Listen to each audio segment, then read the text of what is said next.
Salaki. So we're gonna continue on. Basically, my phone ran out of storage and stuff. Basically, where we left off at was here in Ecclesiastes 26, basically talking about how a woman that reverence her husband, she that word reverence, basically going into have deep respect. But continue on, a shameless woman shall be counted as a dog, but she that is shamefast will fear the Lord, right?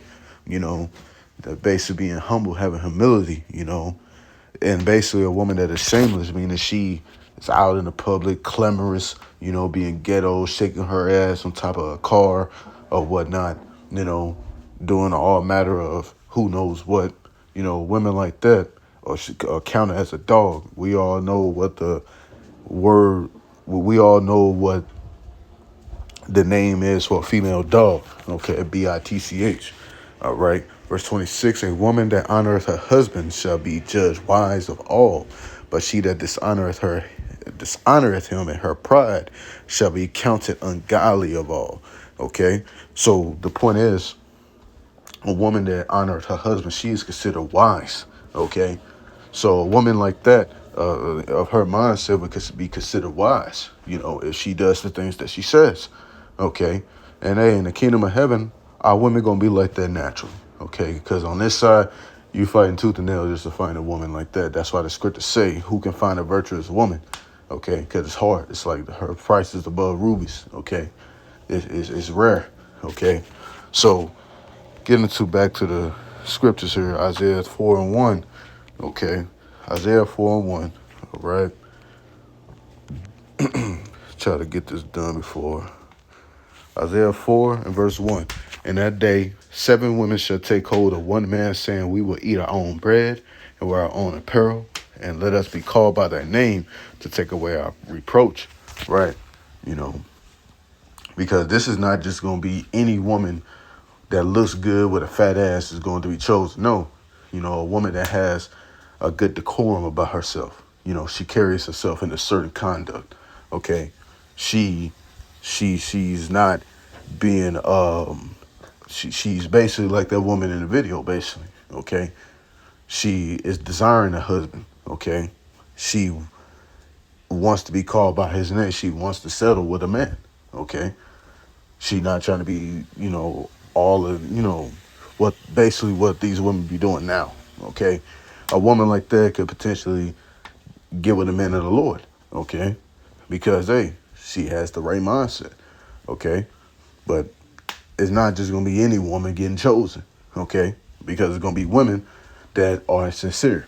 Okay. Because there are women that are a part of the elect. Okay. Scripture talk about it. All right. Because Isaiah 32:2, a man shall be a hiding place from the wind, and a cover from the tempest, and the rivers of water in a dry place, as the shadow of a great rock in a weary land. Right. Because the men of the Lord is going to be a defense for you women in that day. Okay. And the men of the Lord are going to be picky about who they choose and who they choose to go and who don't. Okay.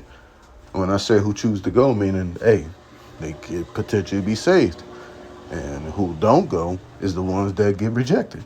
Okay. Because, the power shift is happening. Okay. Where women are not long going to be over a man, because in this kingdom, women are over men. Okay. But there are certain women that play their respective roles. Okay. But majority of the women here, they don't. Okay. So there's, you sisters, if you doing the things that you have this same mindset, doing the necessities of the Lord, you're accounted wise. Okay. Continuing down on those things. Okay. So now let's get Proverbs 14:1. All right. Proverbs 14:1. And it says, every wise woman buildeth her house, but the foolish plucketh it down with her hands. Right. So a wise woman buildeth her house. A woman with a mindset like this, she's building her house. Okay. She's doing the duties of a wife. Okay.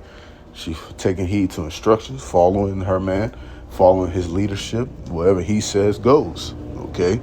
And like I said, You're going to have women in the comment section calling her a pick-me.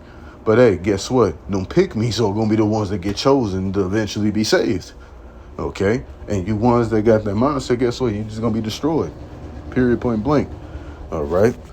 So, back in Proverbs 31, all right, it says, the heart of her husband doeth safely trust in her, so that he shall have no need of spoil. She would do him good and not evil all the days of his life. Okay? So that's the point of being a virtuous woman. You ain't doing your husband evil. Okay? But on this side, shit, you gonna have your troubles in the flesh, needless to say. Okay? You gonna have that. Okay? Because, hey, we not in the kingdom of heaven. But in the kingdom of heaven, hey, our women going to be doing everything you ask of them. They going to do it without bucking up. They going to do what you say. Okay? That's order. All right? Let's get 2 John 2:1, and I'm ending it all on that. Lord's willing, this edifying to those who may watch. Okay. This is John 2:1. First, 2 John 1:1. The elder unto the elect lady, her children whom I love in the truth, and not I only, but also they that have known the truth. Okay, so the point is, there are women that are part of the elect. Okay, they are not part of the 144K, but they are part of the elect. Okay, because the hopeful elect is comprised of men, women, and children. Okay, that's why you get the multitudes, that Yahweh Shai crown, because it's a man, women, and children. Okay, you got the 144K, which is the governing body. Then you got the men. Okay, that's not part of the 144K, but they part of the elect. Okay, and then you have the women. Okay, and then you have the children. All right, so yes, there are women that are part of the elect, and a woman that has this mindset, as this lady in this video, okay, hey, she could possibly get with the men of the Lord and get saved. Okay, so God, so PSA, we don't hate women, we just hate the shit y'all do. So I'm gonna end it there, giving all praises and all honor and all glory to Yahweh Bahashem, Yahweh Shai Bahashem, Bachakadash. Till next time to the video, Shalom. Kwame Sharala, Abba, Shalom.